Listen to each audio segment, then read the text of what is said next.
Good morning or good afternoon, everyone, depending on where you are joining us from. I'm Jason Marzak, the director of the Atlantic Council's Adrian Arst Latin America Center. And first, it's my great pleasure to be co-hosting today's event with the Center for U.S.-Mexican Studies at UCSD, the Inter-American Dialogue, and the Wilson Center's Mexico Institutes. Rafa, Michael, and Andrew, great to be working together on this. Last week, President Biden celebrated his 100th day in office. And since his inauguration, there has been much discussed about what could be the new course, what could be the new direction of U.S.-Mexico ties, with much expectation also of what the 2021-2025 period will hold or could hold for our relationship with our southern neighbor. And these first now 105 days, we've seen the pragmatism of both leaders who understand that given the current global and regional context, a strong U.S.-Mexico relationship is pivotal, a pivotal alliance. And we have seen the commitment of two leaders who believe in the potential of the relationship with a deep-rooted passion and interest also in advancing prosperity in Central America. Finding new solutions to addressing the root causes of migration is something that we at the Atlantic Council, I know our partners in today's event, are deeply committed to doing. We have already seen important efforts from both sides of the border to continue to strengthen what is arguably each other's most important relationship, whether it's on the climate front, the immigration front, or to combat the pandemic. And the meeting with Vice President Harris and President Lopez Obrador this Friday is also a critical step in that regard. On this last point as well, the announcement of the 2.5 million AstraZeneca vaccines from the US to Mexico is not only welcome news, but frankly, it's the right thing to do as strategic partners who have a common border that we share every day with almost $2 billion in trade. And hopefully the 60 million doses will be of additional AstraZeneca doses will also prioritize Mexico and Central America, as this is key to getting our both of our countries onto the right trajectory looking out to 2025. Today's forward-looking event will feature three, we'll call them flash conversations, short conversations, with members of the U.S.-Mexico Forum 2025 who will speak on what lies ahead in the energy and sustainability space, migration collaboration, and also the public health front. It's my sincere hope that today's event results in new thinking, new ideas to expand the conversation on what is possible for our relationship moving forward. And during the event, please do send questions over the Q&A function as your questions will be addressed as much as possible throughout the course of the conversation. So with that, I'd like to again thank our partners and turn over to my colleague and friend, Michael Shifter of the Inter-American Dialogue. Thank you very much, Jason, and welcome to everybody. I'm going to be very brief, but I also just want to tell everybody how thrilled the dialogue is to be part of this such timely and important event focused on what we could expect from U.S.-Mexican relations based on what we've seen in the first 100 days of the Biden-Harris administration. We're also very, very proud to be associated to a very, very impressive effort, U.S.-Mexico Forum 2025, which really includes outstanding scholars and practitioners and experts on a range of issues in the U.S.-Mexico relationship. It's probably useful to recall what George W. Bush once said, which is that the U.S.'s most important bilateral relationship in the world is with Mexico. And I think this very, very serious study is testament to that. We're very, very pleased to partner with our good friends and organizations and colleagues. The dialogue has been engaged in Mexico-related work for many, many years during the course of its history. And today we're focusing on a range of issues, including rule of law, public health, security, trade, and want to highlight especially the energy challenge, the energy issue. And I'm so delighted that my colleague, Lisa Vicide, director of our energy climate change program, contributed to one of the chapters of this effort in collaboration with other organizations. So with that, I'll leave it there and just say how thrilled we are. I'm confident this is going to be an extremely productive and stimulating meeting. And with that, let me turn it over to my good friend, Rafael Fernandez de Castro. Rafael. Thank you, Michael. I'm thrilled to be here with you, and thank you, Jason Masarak, at the Atlantic Council. Thank you, Michael Shifter at the Inter-American Dialogue, and thank you, Andrew Redman at the Wilson Center, the Mexico Institute, for co-sponsoring this event. It's wonderful to do this teamwork, and yes, we do have a wonderful panel. Last year, we decided to put together this new network of about 100 individuals, experts on U.S.-Mexican relations, half Americans, half Mexicans, basically to outline what we can do under Biden and Lopez Obrador in the next 4 years. So that is what the forum is all about, and we're going to meet presentially next year. You all are invited, and hopefully, I mean, the idea is to every year we'll have an assessment on how we're doing in U.S.-Mexican relations, because I believe it's important to have these yearly assessments. Let me give you what I believe, I mean, my assessment of Lopez Obrador and Biden relationship very briefly. Let me start by saying that as Biden has surprised Americans and the world by his bold ambition, by his bold transformative ambition, he has surprised Mexicans and Central Americans by his bold ambition for cooperating with Mexico, with Central America, and especially for trying to go to the root of the immigration. So that's very welcoming in Mexico and very welcoming in Central America. Well, besides that, I would say Biden shares with Andrés Manuel López Obrador this thirst on social justice. I would put it this way. I believe that, I mean, they very much want to diminish the gap between the wealthy Mexicans and the impoverished Mexicans.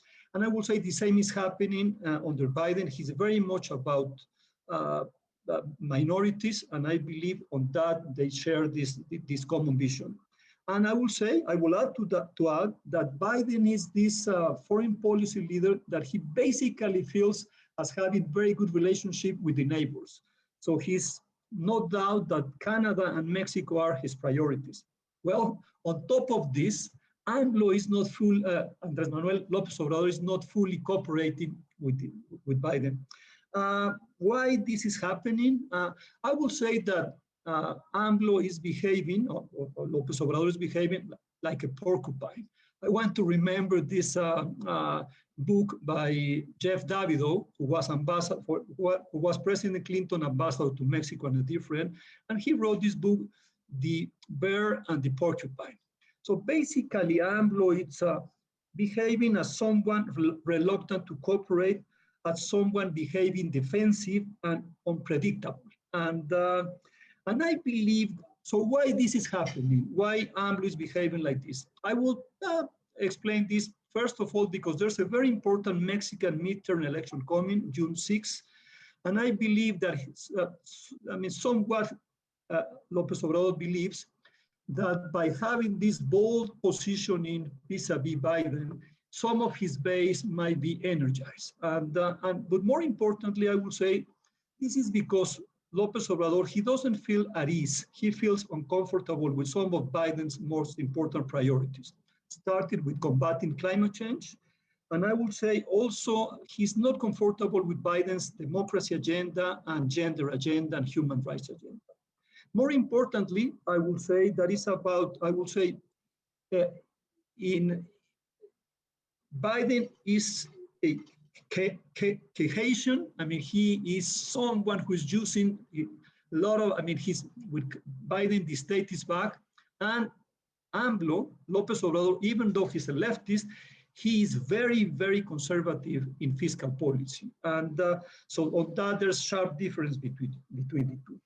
I believe, and my take is that there will not be a clash between these two leaders. I believe that Biden and his very professional team know better, and they will not provoke López Obrador. And I believe that in the end, this is a film that we have already seen. Biden offering Mexico, as President Bush did, and as Barack Obama did. They basically open up a window of opportunity for deepening U.S.-Mexican cooperation, but in the end, I will say Biden will confront a lot of domestic and international crises, so there's going to be a somewhat negligent attitude towards the Southern Bay. I'm pessimistic. I don't think that López Obrador and his team are going to be able to take full advantage of the wonderful window of opportunity to transform U.S.-Mexican relations. Let me stop here, Michael and Jason, and give the floor to Samantha Gross from Brookings Institution. So she will chair the panel on energy and sustainability. Go ahead, Samantha, please. Thank you so much, Rafael. I'm here with Carlos Pascual from IHS Markit and also Lisa Vasiti from the Inter-American Dialogue. And Carlos, let's just get started. Let's talk about climate. The Biden administration, as Rafael just spoke about, has just announced a very ambitious NDC and has set climate as one of its most important priorities. Whereas on the Mexican side, President López Obrador is in a very different place. Are there opportunities for the two countries to work together on climate, and where and how might this take place?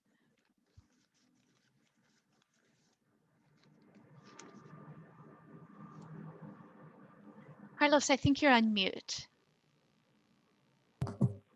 I should have learned that by now after a year and a half, but anyway, it's a pleasure. And I think you put your finger exactly on a critical issue to begin the discussion with on climate. But I also want to relate it back to something that Rafael just said, that the ambitions that the United States has shown are much bigger, much bolder than that which people expected. And so the issue between the United States and Mexico right now isn't just climate. It's not just energy. It has become one of preparing their economies for the transformation that we're seeing right now for the 21st century and what it means to be competitive in the 21st century. Climate is a fundamental part of that. The Biden administration came in, President Biden saying it's one of his top priorities. As you said, he put forward a nationally determined contribution at the recent U.S. Climate Summit, 50 to 52% reductions in emissions against a 2005 base. He established the United States as being a credible actor internationally on climate issues. He brought together the international communities, friends and those who were not so friends. Vladimir Putin was there, Xi Jinping was there, and they both, particularly Xi Jinping, indicated that climate was one of these issues that would be put aside, or they would try to put aside, in order to be able to make progress on it, despite the tensions that exist in the relationship. The reason I mention that is that this is part of a bigger global process, and one has to understand that today almost 75% of the emissions in the world are now in countries that have committed to net zero emissions by the year 2050, 2060 for China. It's over 75% of the world's GDP. The reason that's so important is that it's not just a question of addressing climate issues. It has become a question of what kind of energy systems are going to be necessary to support the future development of the world in order to be able to be sustainable and competitive. And here there are so many fundamental questions that have to be addressed. Issues related to the manufacture of automobiles and what is the nature of that future automobile is going to be.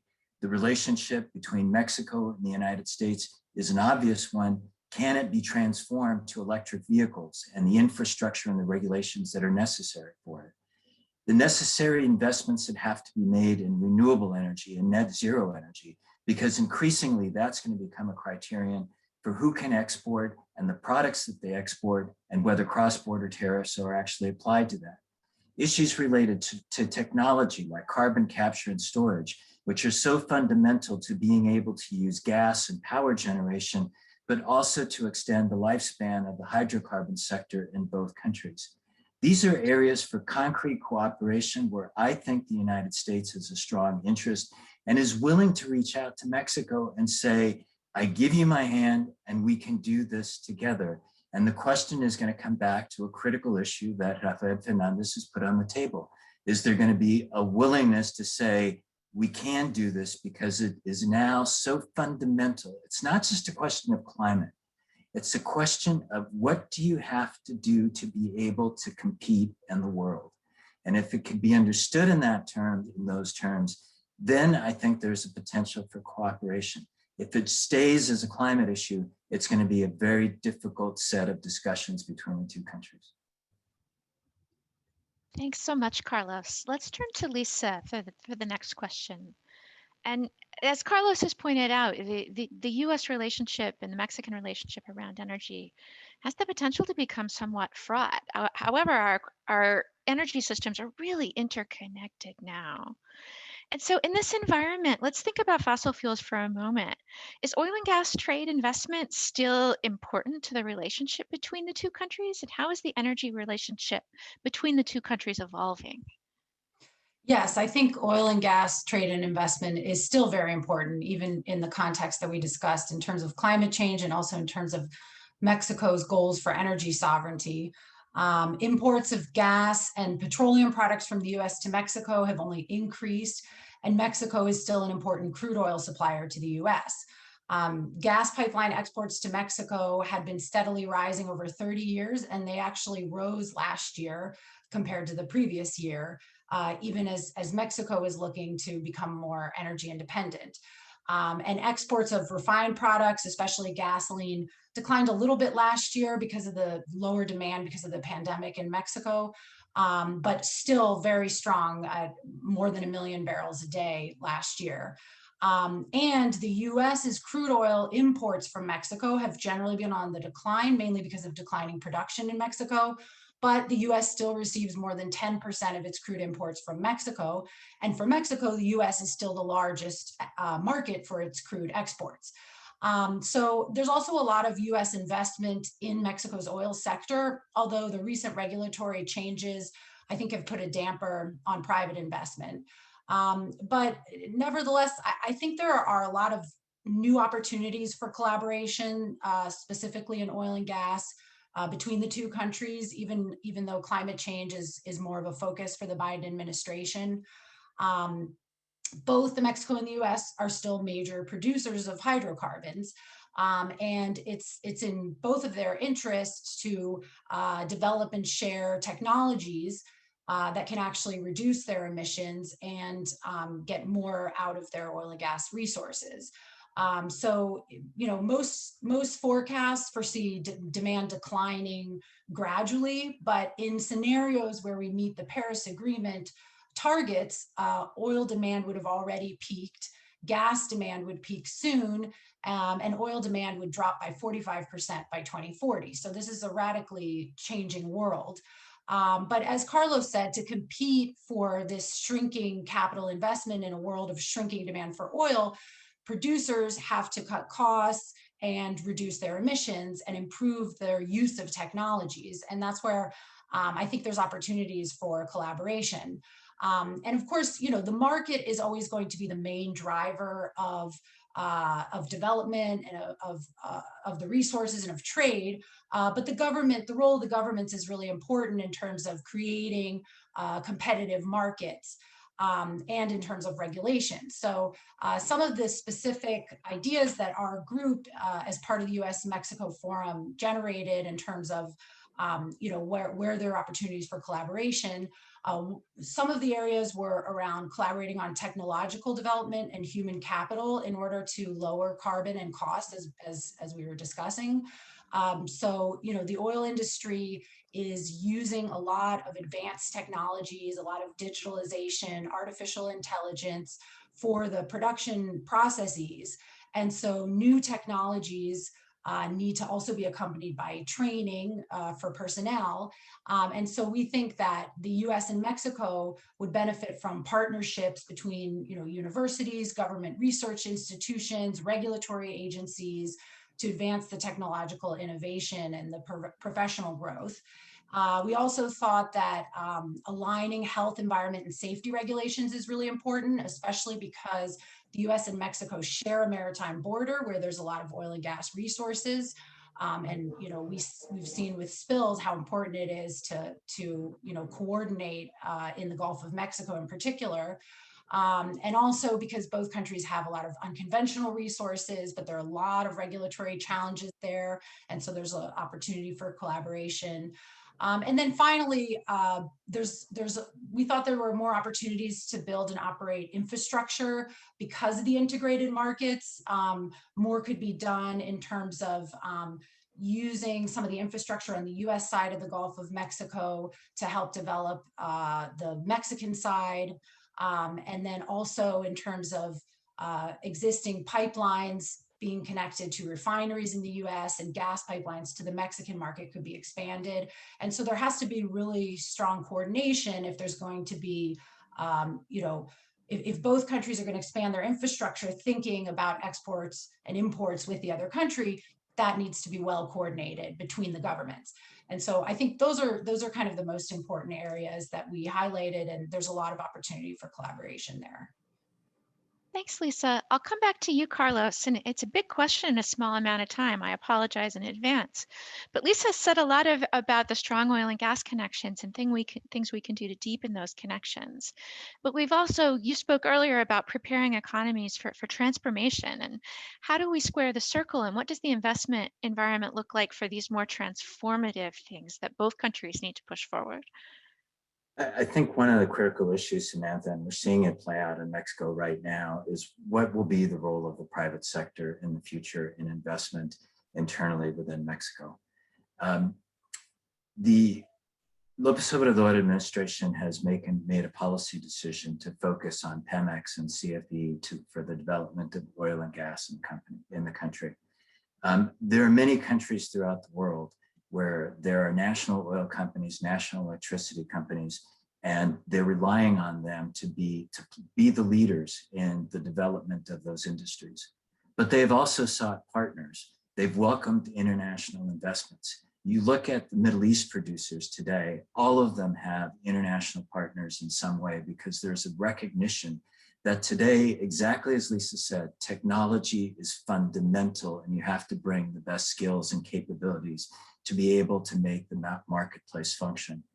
In power generation, what we've seen is that when Mexico opened up auctions with the participation of CFE in actually running those auctions or playing a major role in being the off-taker of those auctions, one of the things we saw is that they were able to significantly lower the cost of electricity that Mexico is actually buying.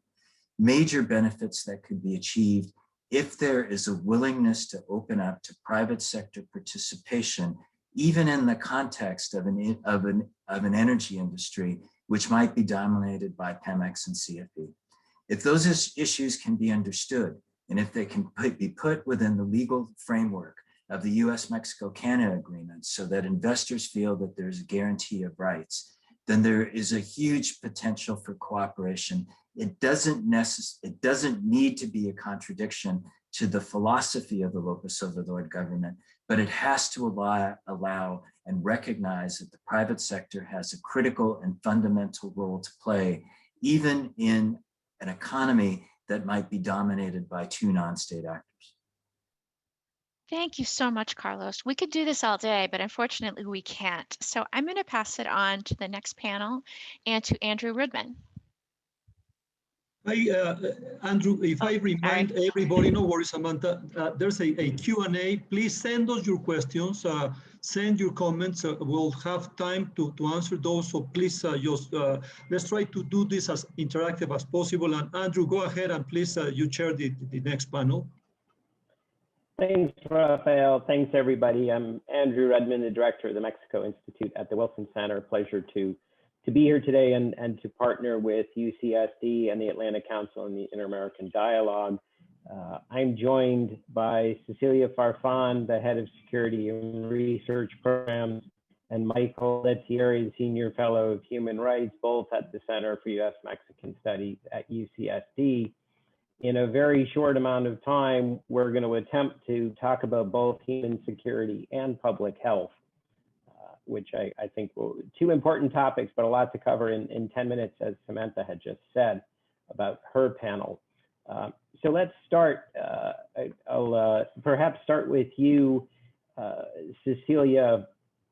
Mexico's homicide rate this year is essentially stable in comparison with 2020, which was already one of Mexico's most deadly years. In March of this year, femicides and crimes against women reached their highest levels. Could you talk a little bit about the human security situation in Mexico today, and particularly why has AMLO not been more successful in reducing violence? So unfortunately, as you mentioned, last year we had another record year of lethal violence. And of course, as time goes by, there's also a human rights crisis developing that Michael, my colleague, can talk about in greater detail, with the findings of mass graves all over the country. And so, of course, violence against women is also another concern that is not necessarily linked to organized crime or drug trafficking, as is traditionally thought in the security area. And so where we are right now is certainly a space or a scenario where lethal violence is high. There's concern. The perception of public insecurity is not great. Of course, some of those numbers have changed in the context of being in lockdown and being in the pandemic. But essentially, what we want to see and what we are proposing with this paper, and we'll talk about that in great detail, is how can we rethink precisely these strategies that have not worked, that have emphasized the punitive aspect of the war on drugs, and think about public security from a public health perspective. And so think about homicides as an epidemic, sort of how the World Health Organization has proposed, a similar approach that the CDC in the United States has. And so try to reframe essentially what we're seeing today from those punitive approaches to one that focuses on the public health perspective.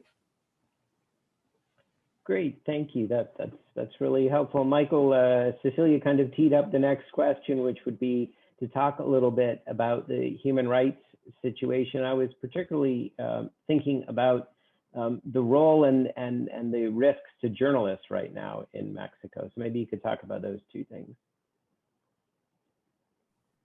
Thank you. Yeah, the situation with journalists is obviously particularly tense right now because of the elections.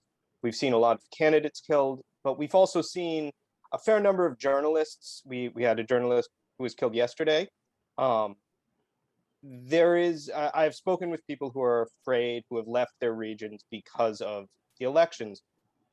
This is this was not an issue that comes up in the white paper, as the white paper sort of took the long view, but the elections do tell us that there's this security dynamic in Mexico, and there's this human rights dynamic in Mexico that's a longer term process. And we have to sort of deal with these things in that longer term context and think about how we reframe. And this is why, to sort of bring it back to where Cecilia ended as well, the public health perspective, because we're well over a decade into the Merida Initiative, and we haven't really come up with strategies. The US provides significant aid to the protection mechanism for journalists. The protection mechanism for journalists is not working.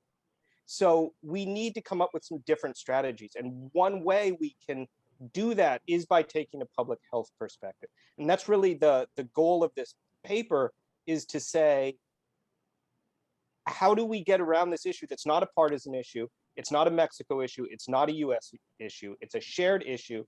What we've done has not been working. Let's try something a little bit different. Great. Thank you. Well, following up on the public health aspect, I'll ask both of you this question.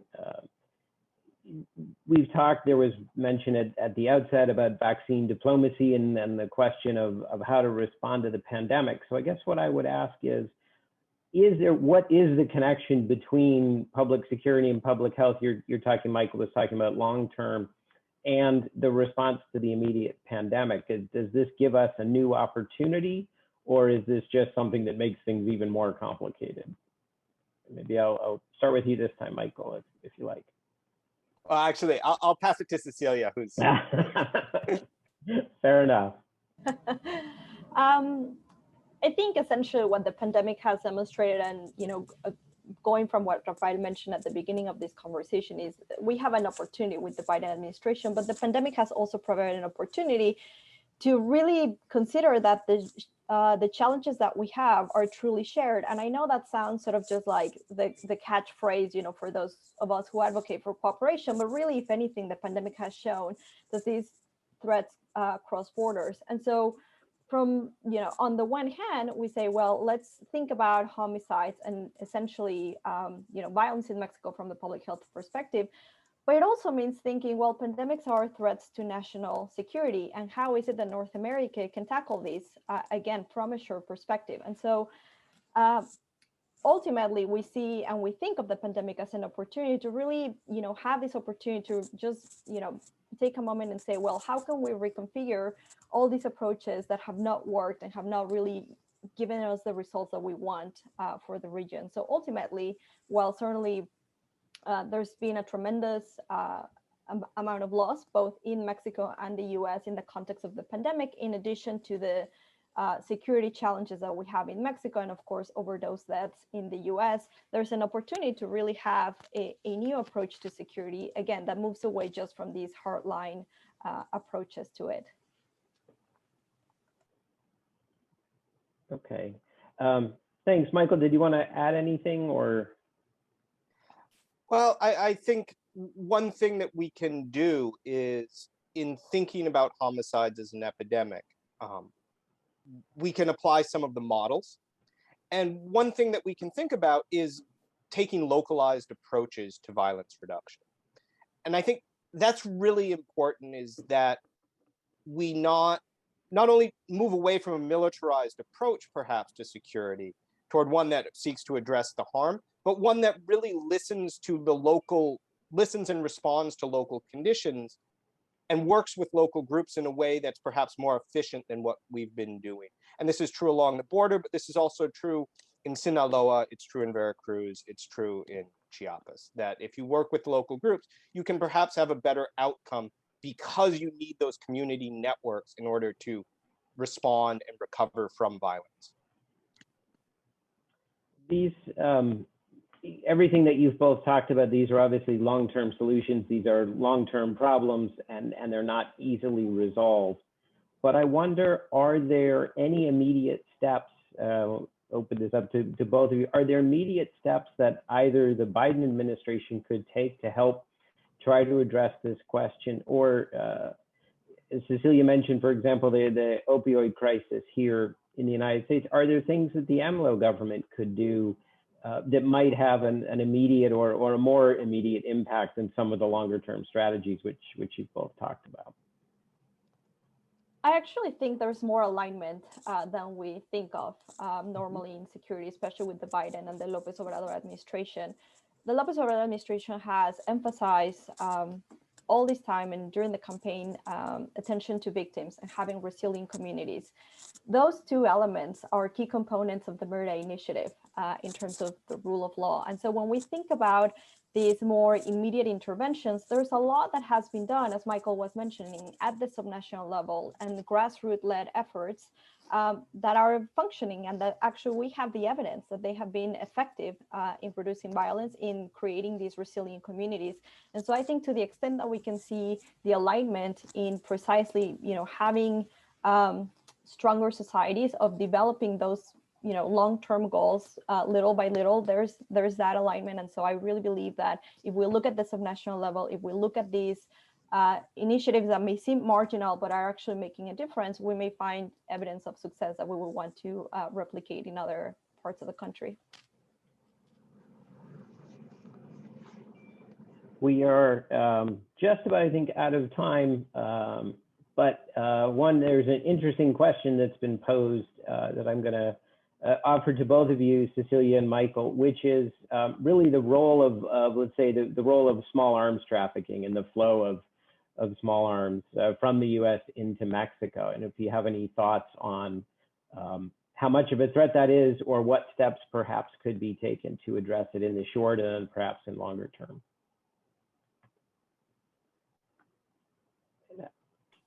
Cecilia, I think Michael keeps waiting for you to go first. What a gentleman he is, of course. I would say that certainly this is an issue that is central when we discuss matters of security between both countries, and the firearms trafficking is something that both Mexico and the US have to address. I think in terms of this public health perspective, what we can, one of our proposals is we need better data. It's not enough to just say that most homicides in Mexico happen with firearms. We need to be able to compare and have more robust data from medical examiners, coroners, officers. And so the proposal that we're making is truly to have data that we can exchange. And on the one hand, this ultimately helps Mexico strengthen its case vis-a-vis the United States, beyond you saying most of the firearms come from the US and most of the homicides happen with firearms. Well, what else? What other patterns can we get from this? But that requires better data capabilities that, again, we have proposed that can be developed and something that both governments can work on. Well, thank you very much, both of you. We could continue on, but in deference to the rest of the program, I'm going to pass it over to my colleague, Laura, at this point. Thank you. Thank you so much. I'm Laura Collins. I'm a director of the Bush Institute SMU Economic Growth Initiative at the George W. Bush Institute here in Dallas, Texas. And we think America benefits from immigration. And anyone who's seen me on a panel before knows how much I enjoy talking about how important this issue is to us. But today you get to hear from two of the experts who I really respect in this policy area. Andrew Seeley is the president of the Migration Policy Institute, and Teresa Cardinal Brown is the managing director of Immigration and Cross-Border Policy at the Bipartisan Policy Center. So we've all seen that the Biden-Harris administration has released what it thinks is a comprehensive plan for immigration reform. We've seen that they are dispatching the vice president to Central America to deal with the root causes of migration. And we know what's going on at the US-Mexico border. Andrew, when you think about this and sort of the situation on the ground in Central America and the policy prescriptions that are out there, what do you think is a smart way to talk about and to think about solving the problems of migration, not just from a humanitarian aspect, but also for that migration that we know is humanitarian in nature, but might not fit that legal box of humanitarian migration? Well, thank you, Laura. And by the way, I've been enjoying the paintings that President Bush has done as part of his book on immigration. So I'm looking forward to his presentation later in the week on this. I think that's a great question. I mean, one of the things that we say in this project, and this is in a paper that's co-authored with Silvia Girguli from Colegio de Mexico and the input from lots of people from the two countries, including the two of you. I mean, this is, development is great. And it's a good thing that they're focusing on root causes, on the long-term issues of governance and rule of law and development. But in the short term, we're going to have to figure out how we manage migration in a way that turns irregular migration into legal migration streams. And then, of course, that doesn't mean everyone is going to get to come who wants to come. It is not substituting an exact number of legal flows for the irregular flows, but it is creating opportunities for people to come through legal pathways that don't exist right now. And, the figure that I, like to give on this is there are about 250,000 Mexicans that come every year on temporary visas. There are somewhere between 5,000 and 8,000 Central Americans.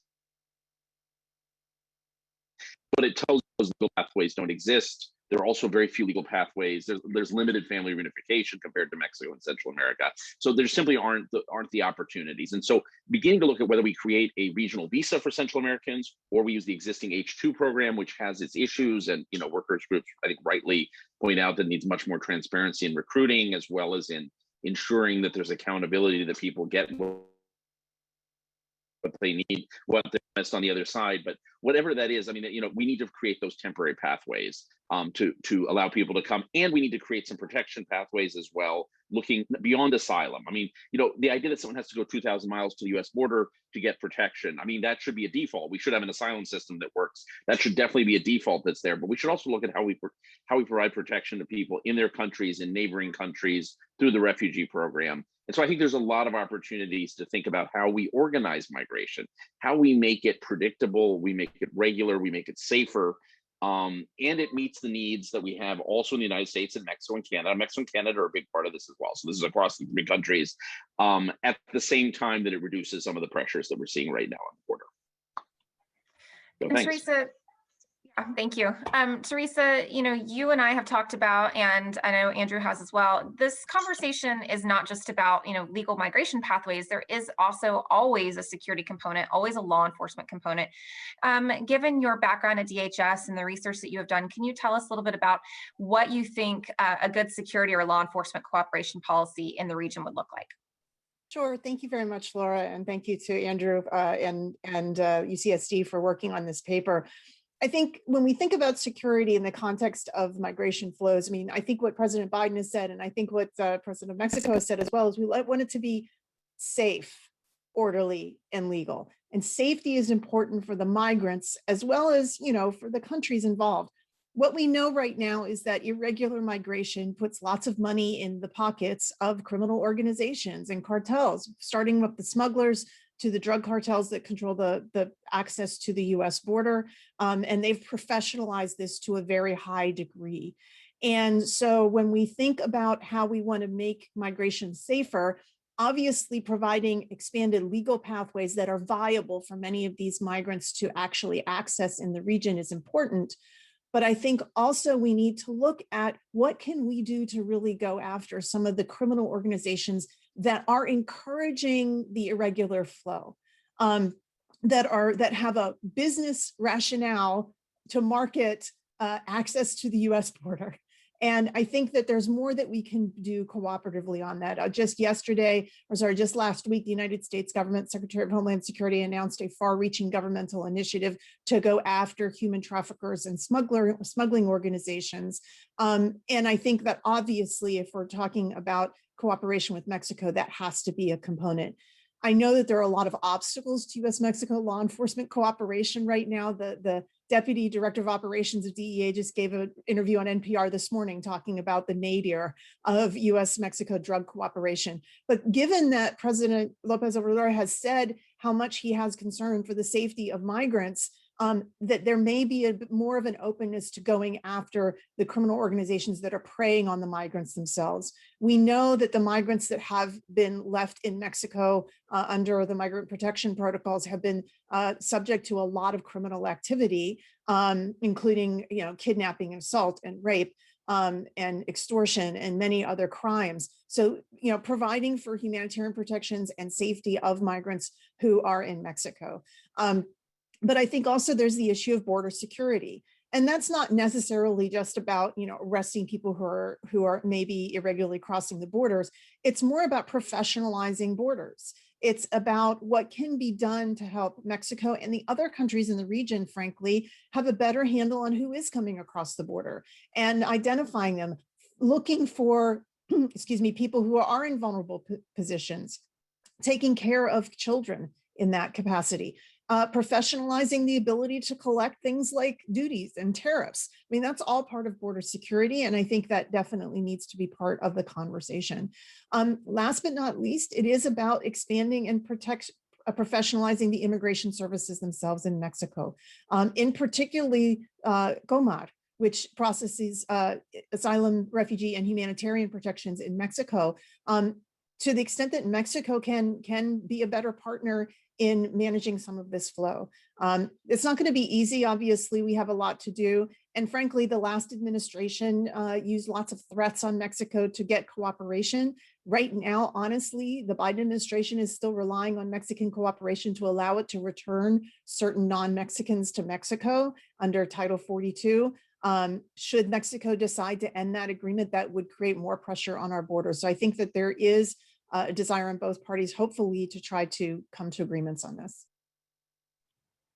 Well, thank you both. Obviously, these are very sticky issues, but they're not impossible ones. As we like to say here, immigration is tough, but not impossible. And, I think this idea that we really do need a regional approach to help make sure that our region is more stable and secure and prosperous overall, and that migration is managed properly is a really smart approach. And I look forward to continuing to work with both of you on these issues in the near future.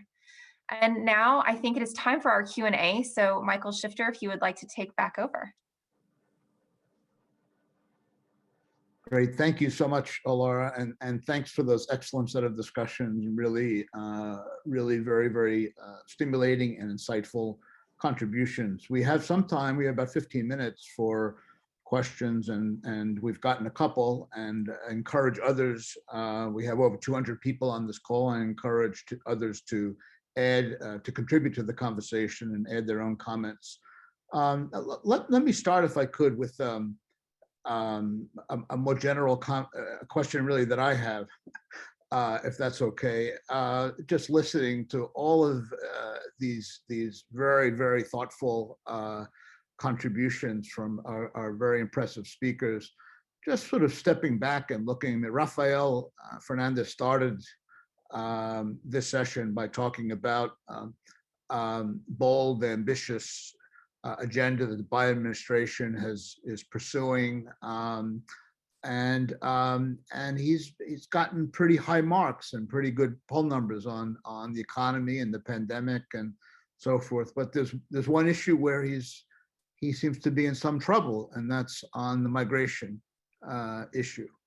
And I'm just wondering whether, and you discussed, Rafael, that Biden comes to the relationship with Mexico, and for that matter with other countries, with a much broader agenda than the Trump administration had. And we've talked about climate change, and we've talked about other issues of human rights and democracy, corruption, and the like.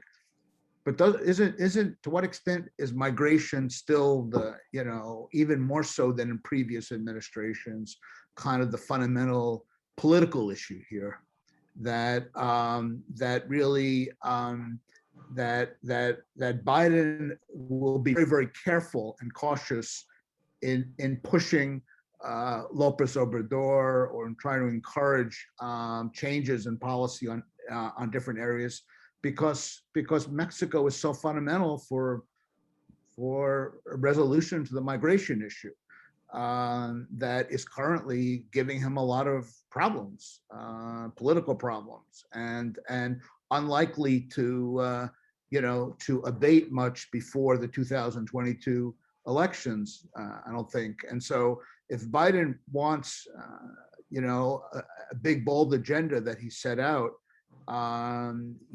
he's going to need that support in Congress and Democratic majority in Congress. And I think, isn't that his main objective? And isn't a vulnerability or a possibility to lose that if the migration issue is not successfully managed? And isn't Lopez Obrador's cooperation fundamental to that? So I guess my question is, all of these issues have extremely important, but isn't the migration issue in some ways trump all the others? And is it possible, are there limits to how much progress can be made on the other issues, unless, without really effective cooperation and migration? I don't know if Rafael wants to take that or others want to take that, but I'm just trying to. Thank you, Michael. I will give it a shot, and then let's see if Laura, Teresa, or Andrew wants to complement. My take is that Lopez Obrador, as well as Biden, they made a strategic mistake at the outset of their administrations on immigration, basically by changing the narrative. AMLO came and he said, Central Americans are welcome to Mexico. The Central Americans came to Mexico, and then he had to change his policy in 180 degrees. And he had to basically help the Trump administration to deter those Central Americans coming into the US. The same happened with Biden. He said, I very much like immigrants, and the immigration course will be open up again in the US southern border. So the coyotes, the smugglers, they told the Central Americans, this is the time to come. So I will say, but that, I don't see that, Michael, as a huge immigration crisis. Yes, there was an immigration crisis. By the way, the last week, there's much less children coming into the border. That's very good news. But I will say that really became a US political crisis. Republicans saw that as a mistake, and they basically picture President Biden as weak on border issues. So then that created a political crisis that went beyond the US-Mexican relations. I believe that now Lopez Obrador is really trying to help Biden. It took him a little long to really put its act together. It's not easy for Mexico to do that. But I believe that, it's the US-Mexico border has been in crisis for the last 8 years. And so, yes, this was a crisis. And the important issue is to stop the crisis, to do not let the crisis to get out of hand. And I believe so far, this is happening. I don't want to be that optimistic, and see what Laura, Teresa, or Andrew think about this. Okay, thank you. Laura, Teresa, Andrew, anybody want to? I'll take a shot at it. I agree with Rafael that the border has become a significant political issue for the Biden administration, but it has died down a little bit of late. I think going forward, what will be important is, as I mentioned, I think Mexico wants to sort of not be seen as the place where the United States sends its immigration problems. That was sort of the default mechanism under the Trump administration, which is we don't want migrants coming into the United States, so we'll make Mexico take them back. I think what would be better for Mexico is if the United States had a better process to allow migrants to come in and make their case here. And Biden is intending to do that. He got behind the 8 ball because more children were coming before they could get the new processes in place.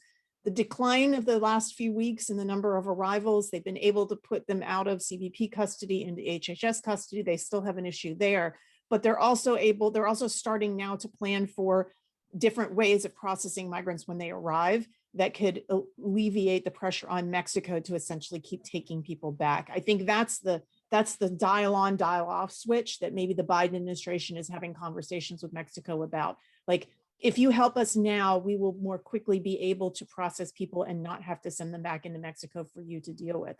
That having been said, I think, as Andrew said, the longer term prospects here do require Mexico to do maybe a little more at accepting migrants to Mexico.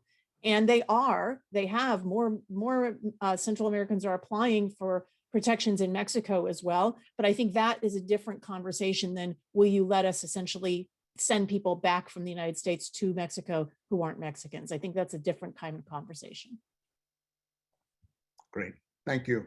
Let me go to another question. There's a question about a possible anti-corruption agenda. Obviously, there is a push in Central American countries, especially the sources of migration in the Northern Tier Triangle countries, about trying to push for anti-corruption efforts. Is this something that the U.S. Might do in an apolitical way in Mexico? Is this, how do people see maybe an anti-corruption focus or agenda by the Biden administration in Mexico? Michael, I believe that Carlos Pascual have raised his hand. I wonder. Okay, good. I'm sorry, I didn't see that. And then I will ask Michael Latieri or Cecilia Farfán to say something about corruption. But, corruption, good. Carlos. Rafa, thank you. I just wanted to make a very small point that one fundamental thing that President Biden has to maintain is the unity of the Democratic Party. Right? He can't lose a vote. And so as he looks at the American Jobs Plan, as he looks at the Human Infrastructure Plan, one of the critical questions is going to be, what does he have to do to keep that Democratic Party together? If migration comes up against that and becomes a clashing point, it will create a very difficult set of trade-offs, and we should all recognize that that's part of the political strategy that the administration is going to have to manage. That was the only point I wanted to make. Rafa, I'll let you go on the corruption point. Thanks. Yeah, but I'm sorry, go ahead.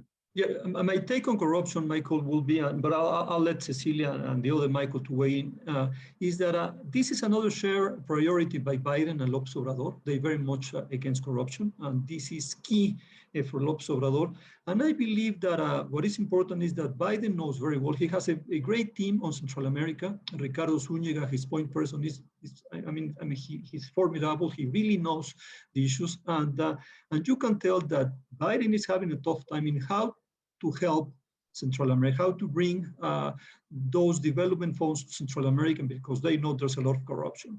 It's very telling that, it's now Honduras is in the midst of an enormous crisis because of the hurricanes, because of politics.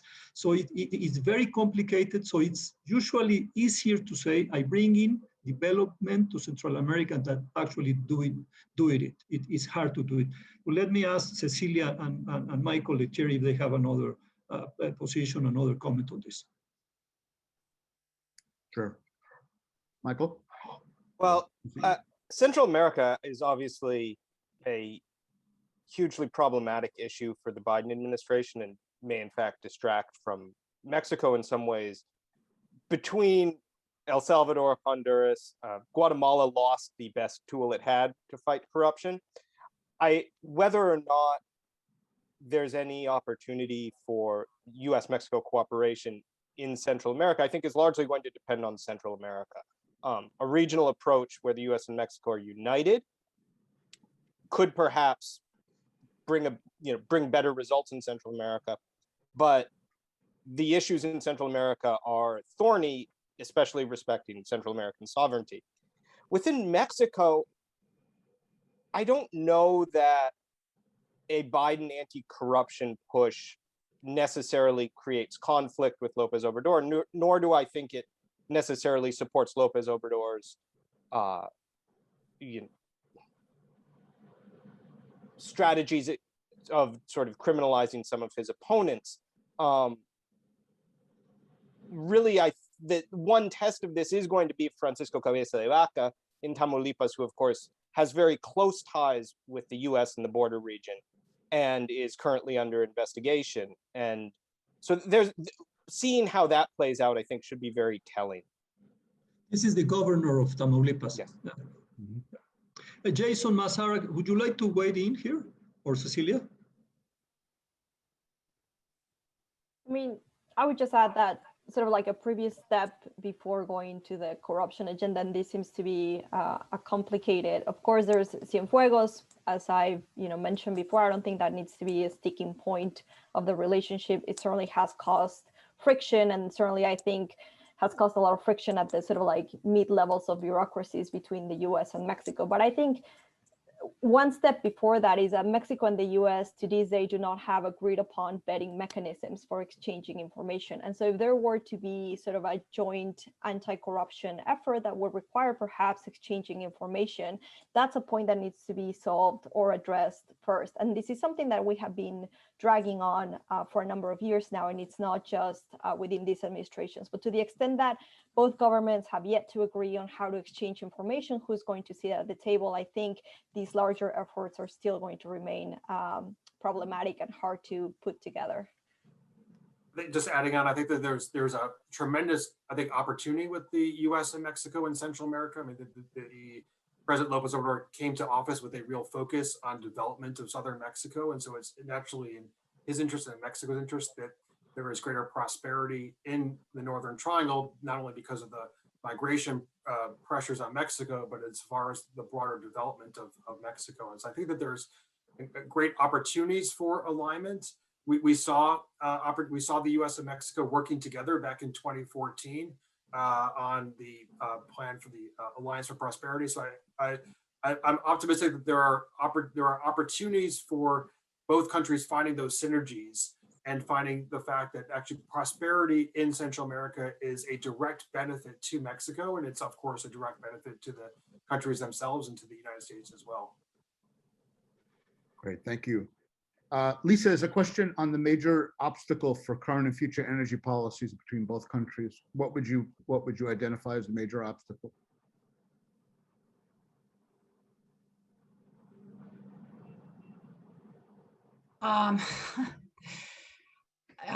For cooperation? Yeah.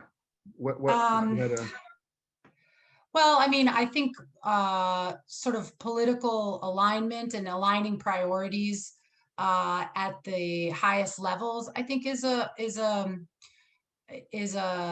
to be an obstacle or a challenge. I mean, I see a lot more promise in kind of in the mid-level and at the technical level. There's a lot of communication already going on between the Biden administration and the Lopez Obrador administration. And I think there's already a lot of cooperation, and though there will continue to be, given the history. I think but the question is, at the highest level, at the presidential level, can there be a good channel of communication and, aligning priorities, particularly on climate change? Mm-hmm. Great, thank you. Well, it's 1 o'clock, and I want to be respectful of people's time. I think this has been a fantastic discussion, really useful, and I want to thank all the participants, the speakers, as well as those who asked questions. And I also want to, on behalf of the dialogue, just say how pleased we are to collaborate and partner in this event with the Atlantic Council and with the Mexican Institute of the Woodrow Wilson Center, and of course the University of California, San Diego, and the Institute there. And we look forward and we will follow the continued production results of this major initiative on Mexico, the United States 2025, which is really very exciting and very important. And I want to take this opportunity to congratulate all of the contributors to that effort that are really extremely important. I think we've heard today that there are opportunities for greater progress. We're at the same time very clear-eyed and very honest about the obstacles and the challenges that stand in the way on collaboration in all of these issues. And but I think that a lot of the ideas that have come out in the study and have come out today in the discussion really point the way to address some of these challenges and to overcome them. And I'm confident that that will be possible. So thank you all very, very much. And it was a great privilege to be part of this and look forward to continued collaboration and partnership with all of you as we move forward. So stay well and take good care. And we'll be continuing to work together. Thank you. Thank you. Thank you all. Bye. Adiós. Adiós. Muchas gracias. Un abrazo para todos.